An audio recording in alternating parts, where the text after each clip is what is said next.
Good morning and welcome once again to Nkandla, which by now, if you have been following the program, you'll be well aware that is more than just the president's residence. So over 414,000 people call Nkandla municipality home. There's a town here, there are villages, there's also a forest. There's somewhat of a reserve here. It's a plantation that is being protected in this particular area right behind me. I'm not sure if you can make out the construction there, an FET college being built where we're broadcasting from as we speak is a recreation center. So a lot happening here.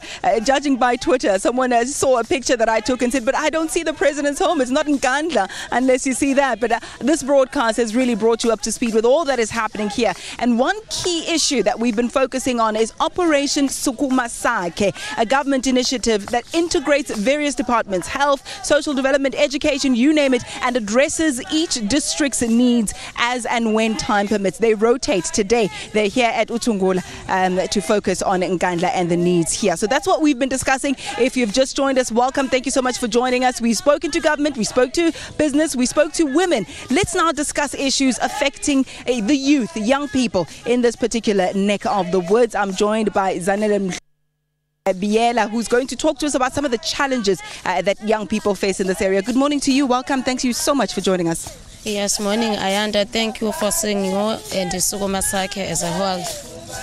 Speak to us about some of the problems that the youth in Nkandla are facing.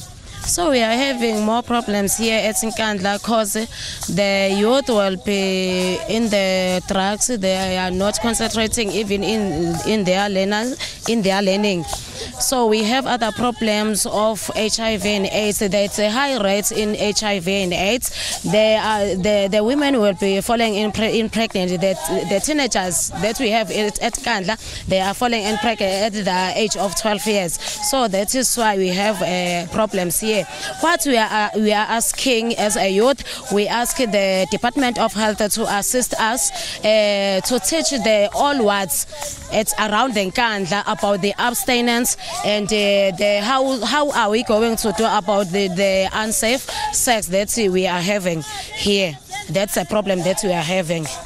You and I spoke a little bit before we went on air about some of the challenges specifically to young women, that some of them think that they are protected just because they are preventing. So they deal with one of the social ills in that they don't get pregnant as teenagers, but they don't protect themselves from HIV/AIDS. They don't feel empowered that they can carry condoms. That was something else that was very important to you, was it not?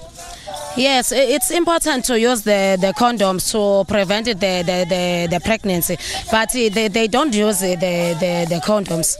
That's a problem that we are having. Why not? I don't know, but they need to get the assistant on that. Yes, because they are visiting the clinics as well as the hospital, but they are continuing with the pregnancy.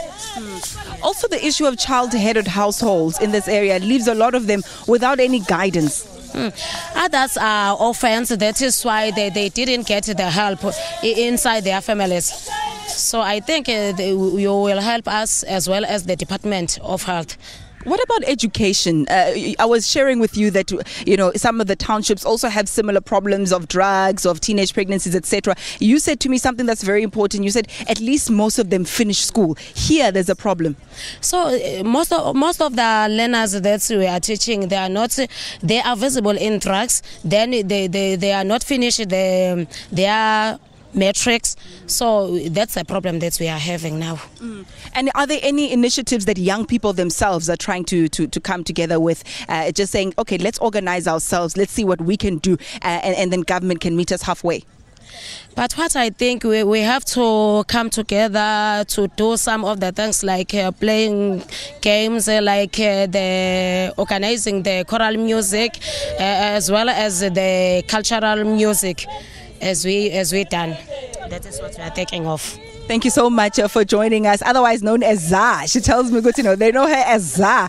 Speaking on behalf of the youngsters in this particular area. This particular initiative that we're talking about today, wanting to make sure that everybody is involved, the government, the private sector, and civil society, by organizing what is called war rooms, where community members come together and they discuss the particular problems in their part of Nkandla, wherever they may be. And that's exactly where the government will intervene. And we'll leave you with some music from Ubuhle Bomama.